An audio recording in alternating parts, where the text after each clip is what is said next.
Hello guys, M प्रिया quintal. तो आज की हमारी थर्ड वीडियो में आपका स्वागत है। तो जैसे कि आप सभी जानते हैं कि हम फिजिक्स के टॉपिक्स के बारे में आपको बताते हैं। तो हम सिर्फ उन्हीं टॉपिक्स के बारे में आपको बताते हैं जो टॉपिक्स बहुत ज़्यादा इंपॉर्टेंट होते हैं। अब आप ये सोचेंगे कि हमें क्या पता कि टॉपिक बहुत ज़्यादा इंपॉर्टेंट है। तो गाइस, हम इन्हें पढ़ चुके हैं, हम देख चुके हैं। हम इसीलिए सिर्फ क्योंकि इसमें बहुत सारे टॉपिक्स होते हैं जो ऐसे ही दिए रखते हैं, जिनमें से कोई भी टॉपिक पेपर वगैरह में नहीं आता।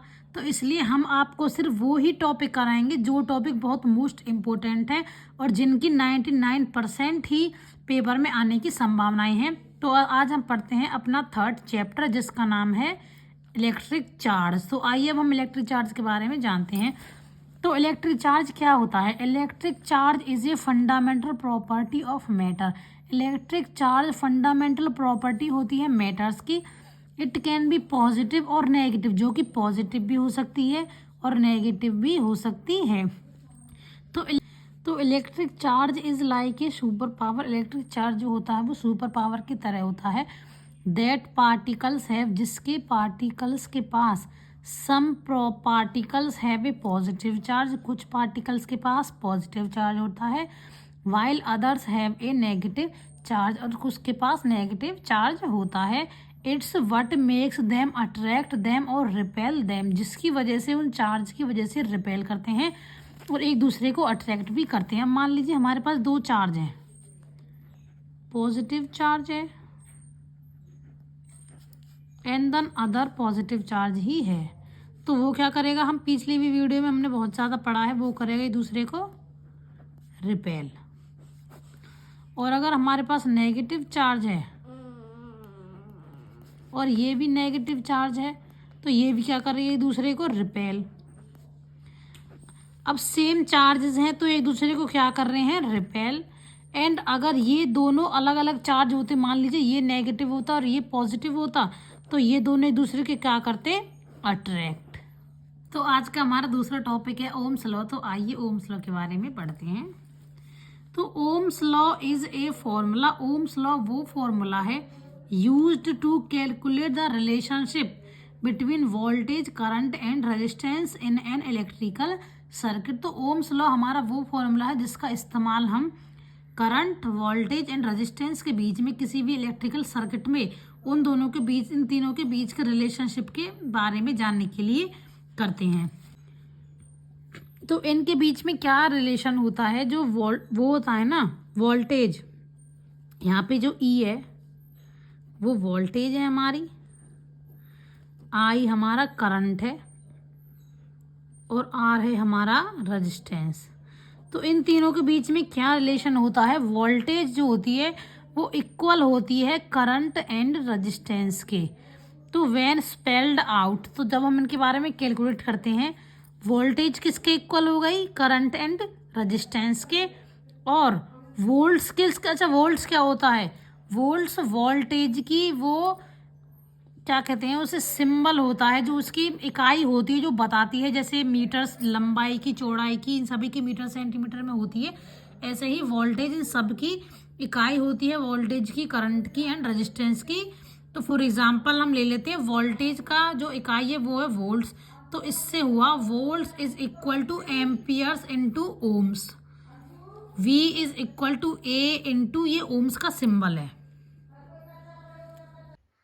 तो आज का हमारा थर्ड टॉपिक है लिमिटेशन ऑफ ओम्स लॉ।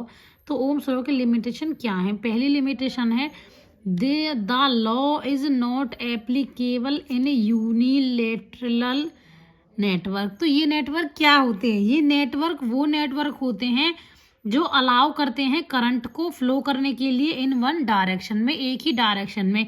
तो ये इस नेटवर्क के लिए एप्लीकेबल नहीं है। तो हमारा सेकंड जो लिमिटेशन है इसकी वो है Ohm's law is also not applicable to non linear element.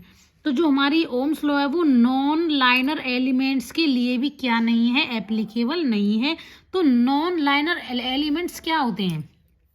Non linear elements जो होते हैं आर दोज, वो होते हैं वो which do not have current exactly proportional to the applied voltage. तो नॉन लाइनर एलिमेंट्स वो होते हैं तो अब मान लीजिए कि हम किसी भी सर्किट में वोल्टेज अप्लाई करते हैं, तो जो वोल्टेज होती है वो उसमें से जो करंट पास हो रहा है ना, वो उस वोल्टेज में से जो करंट पास हो रहा है वो दोनों आपस में क्या नहीं है, प्रोपोर्शनल नहीं है एक दूसरे के। तो वो क्या होते हैं, हमारे नॉन लाइनर एलिमेंट्स। आज का हमारा फोर्थ टॉपिक है किरचॉफ्स रूल। तो किरचॉफ्स रूल्स क्या होता है? अकॉर्डिंग टू किरचॉफ्स लॉ, इसके according the total current entering A junction, जितना भी टोटल करंट किसी भी जंक्शन, अच्छा जंक्शन क्या होता है, मान लीजिए कि हमारे पास एक सर्किट है, उस सर्किट में 3-4 टाइप के करंट हैं वो हमने पास करवाए हैं। तो जो करंट, वो जितने सारे जो करंट है हमारे पास, वो जिस पॉइंट पर जाकर, कोई एक पॉइंट होता है उसमें जिस पर वो जाकर टकराते हैं या मिलते हैं, तो वो सारे करंट हैं जो एक पॉइंट पर जाकर टकराते हैं, मिलते हैं, वो हमारा क्या कहलाता है, जंक्शन।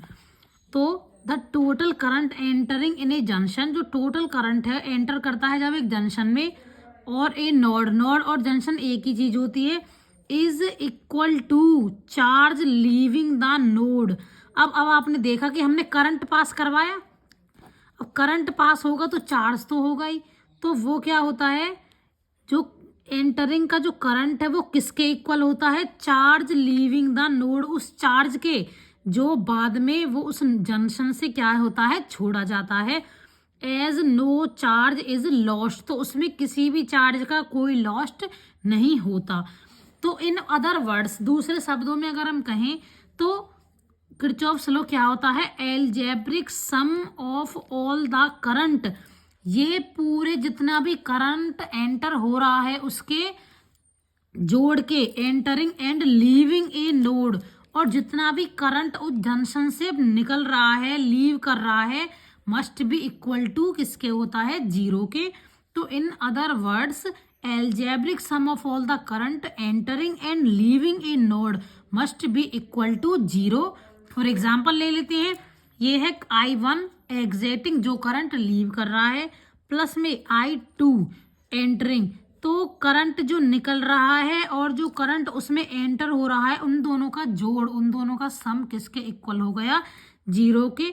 अब यहाँ पे मैंने डायग्राम बनाया हुआ है, आइए उसे भी देख लेते हैं एक बार।